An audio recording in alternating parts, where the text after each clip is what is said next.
देखिए अभी मैं आपको केमिस्ट्री का 55 जो एक्सरसाइज है तत्वों का आवर्ती वर्गीकरण इसी का महत्वपूर्ण ऑब्जेक्टिव को बताएंगे। यदि आप इस वीडियो को शुरू से आखिर तक देख लें तो यह निश्चित रूप से कहते हैं आज के बाद इस पार्ट से कोई भी ऑब्जेक्टिव आपका गलत नहीं होगा और छूटेगा भी नहीं। इसलिए इस वीडियो को शुरू से आखिर तक जरूर देखने का प्रयास करें ताकि हम आपको इस पार्ट का महत्वपूर्ण ऑब्जेक्टिव को आसान शब्दों में सिखा सके। तो देखिए सबसे पहले आपको इसमें यह समझ लेना चाहिए कि आखिर आवर्तन है क्या। पाठ का नाम है तत्वों का आवर्ती वर्गीकरण। तत्व को जिस आधार पर बांटा गया है, जिस रूपों से बांटा गया है, इसी बांटने की क्रिया को कहते हैं आवर्ती वर्गीकरण। किस तरह से वर्गीकरण किया गया है इसी का वर्णन इस पाठ में किया गया है। हालांकि अभी तो हम ऑब्जेक्टिव बताएंगे, लेकिन ऑब्जेक्टिव आपको आसानी समझ में आ जाए इसलिए कुछ बातों को बताते हैं। आपको थोड़ा सा यहां पर याद रखना है, डोबरेनर एक वैज्ञानिक थे या डोबेराइनर एक वैज्ञानिक थे जिन्होंने तिर्यक नियम दिया था, तिर्यक नियम। इनका कहना था तीन तीन तत्वों को यदि सजाया जाए तो पहला और तीसरा को जोड़ करके 2 से भाग दिया जाए अर्थात औसत निकाला जाए तो बीच वाला के बराबर होगा। अर्थात यह तिर्यक नियम दिया था डोबराइनर ने, जबकि इसके बाद आए थे अष्टक का नियम देने वाले न्यूलेंस ने अष्टक का नियम दिया। इन्होंने कहा कि संगीत का स्वर जो होता है वह 8 होता है, यानी कि 7 होता है, लेकिन 8वां स्वर वह पहला के बराबर होता है। आप पढ़े होंगे सा रे गा मा पा धा नी सा। तो 7 स्वर के बाद जो 8वां स्वर होता है वो पहला के अनुरूप होते हैं। तो न्यूलेंस ने जो अष्टक नियम दिया यह भी फ्लॉप कर गया था, कि असफल हो गया था। डोबरेनर ने तिर्यक नियम दिया, ये असफल हो गया। न्यूलेंस ने अष्टक नियम दिया, ये भी असफल हो गया। उसके बाद आए थे मेंडलीफ ने आवर्त सारणी जो बनाए उसमें भी काफी कमी रह गई। क्यों? क्योंकि मेंडलीफ के समय में कुल 63 ही तत्व ज्ञात थे, इस कारण से इसके भी आवर्त सारणी में बहुत कमी निकला। और मेंडलीफ का आवर्त सारणी परमाणु द्रव्यमान पर आधारित था। मेंडलीफ के बाद आए थे, हालांकि आवर्त सारणी सबसे पहले बनाया था मेंडलीफ नहीं, मेंडलीफ के बाद आए थे मोसले, जिन्होंने की आधुनिक आवर्त सारणी का विकास किया या आधुनिक आवर्त सारणी को बनाया, जिन्होंने कि आधुनिक आवर्त सारणी को बनाया। तो यह जो देख रहे हैं आधुनिक आवर्त सारणी ही है। आधुनिक आवर्त सारणी में यह जो ऊर्ध्वाधर स्तंभ है इसे वर्ग कहा गया है। क्या कहा गया है? वर्ग। और इस तरह से क्षैतिज कतार जो है इसे आवर्त कहा गया है। आवर्तों की संख्या 7 है जबकि वर्ग की संख्या 18 है। आधुनिक आवर्त सारणी काफी सफल आवर्त सारणी है और इसको बनाया गया है मोसले के द्वारा। अब इस पाठ के ऑब्जेक्टिव को देखते हैं। अब ध्यान पूर्वक देखिए प्रश्न को। पहला प्रश्न है आवर्त सारणी के उदग्र स्तंभों को क्या कहा जाता है? याद रखिएगा आवर्त सारणी में इस तरह से जो कतार होते हैं इसे कहते हैं क्षैतिज कतार और इसी को आवर्त कहा जाता है। क्या कहा जाता है? आवर्त। और उदग्र स्तंभ का मतलब खड़ा जो इस तरह से स्तंभ जैसा होता है इसे कहते हैं वर्ग। उदग्र स्तंभ को वर्ग कहते हैं और क्षैतिज कतार को आवर्त कहते हैं। आधुनिक आवर्त सारणी में 7 आवर्त है। कितना आवर्त है? 7 आवर्त है। और वर्ग कितना है? 18 वर्ग है। वर्ग कितना है? 18। तो पहला प्रश्न है आवर्त सारणी के उदग्र स्तंभ को क्या कहा जाता है? उदग्र मतलब इस तरह से जो खड़ा स्तंभ रहता है इसे क्या कहते हैं? वर्ग कहते हैं। क्या कहते हैं? वर्ग। वर्ग की संख्या आधुनिक आवर्त सारणी में कितना है? 18 है। कितना वर्ग है? 18 वर्ग है। फिर दूसरा प्रश्न है आवर्त सारणी के प्रथम वर्ग के सदस्य हैं। आवर्त सारणी में 18 वर्ग है, इस तरह से करके 18 वर्ग है। और पहला जो वर्ग है उसमें है क्षारीय धातु। कैसा धातु? क्षारीय धातु। पहला आवर्त सारणी में जितना धातु है सब के सब का गुण है क्षारीय धातु। फिर आगे प्रश्न है मीथेन में कितने सहसंयोजक बंधन होते हैं? मीथेन में 4 सहसंयोजक बंधन होते हैं। हो सकता है आपके मन में यह चल रहा हो कैसे, तो देखिए मीथेन का सूत्र होता है CH4। तो कैसे इसका एक तरह से बंधन बनाइएगा, कार्बन यहां पर लिखिए, हाइड्रोजन हाइड्रोजन हाइड्रोजन हाइड्रोजन।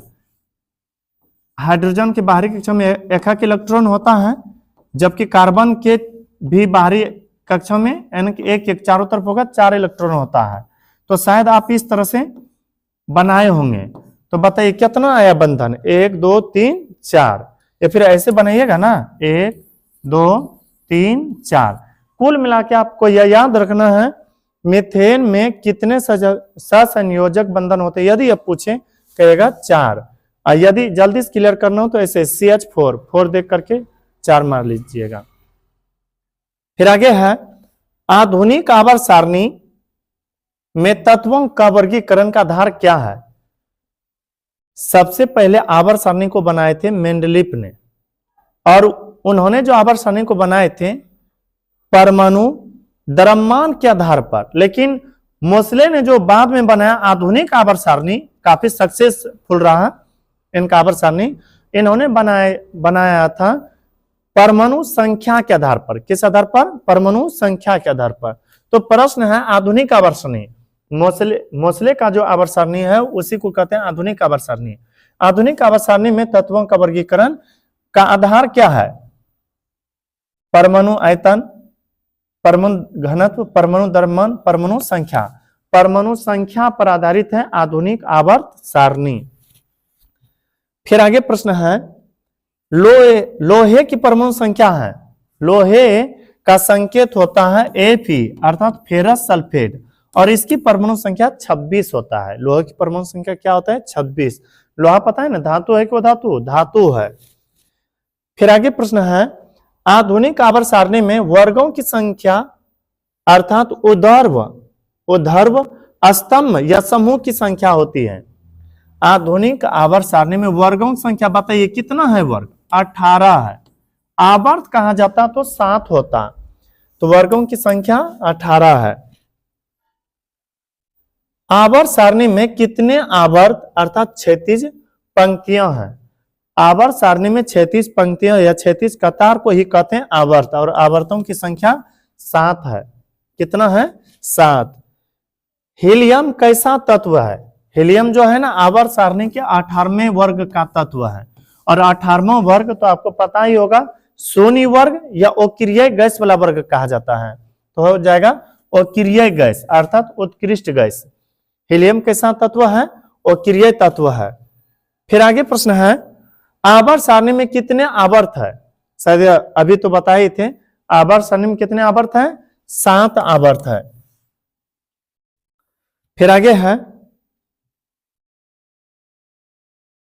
तिर्यक का नियम, यानी कि तिर्यक का नियम निम्नलिखित में से किसके द्वारा प्रतिपादित किया गया था? तिर्यक का नियम दिया गया था डोबरेनर के द्वारा, डोबेराइनर के द्वारा। डोबेराइनर का कहना था 3 तत्वों को यदि आप सजाते हैं तो पहला और तीसरा तत्वों का योग बीच वाला तत्व के बराबर आएगा, यानी कि औसत इसका एवरेज जो है बीच वाला के बराबर आएगा। तो तिर्यक नियम दिया था डोबेराइनर ने। और यदि अष्टक नियम पूछे तब पता नहीं क्या होगा? न्यूलैंड्स हो जाएगा। तो प्रश्न है अष्टक का नियम निम्नलिखित में से किसके द्वारा प्रस्तुत किया गया? अष्टक का नियम दिया गया था न्यूलैंड्स के द्वारा। अष्टक का नियम न्यूलैंड्स, तिर्यक नियम डोबेराइनर। फिर आगे है मेंडलीफ ने तत्वों को किससे बढ़ते क्रम में वर्गीकृत किया गया था? किसके बढ़ते क्रम में वर्गीकृत किया गया था? देखिए मेंडलीफ का आवर्त सारणी जो था, मेंडलीफ का आवर्त सारणी वो पहले वाला आवर्त सारणी था जो कि ज्यादा सक्सेसफुल नहीं माना जाता है, और उन्होंने जो आवर्त सारणी बनाया था वह मुख्य रूप से परमाणु द्रव्यमान के आधार पर। किस आधार पर? परमाणु द्रव्यमान के आधार पर। जबकि मोसले जो बाद में आए थे उन्होंने बनाया आवर्त सारणी परमाणु संख्या के आधार पर। फिर आगे प्रश्न है निम्नलिखित में से सबसे अधिक अभिक्रियाशील हेलोजन है।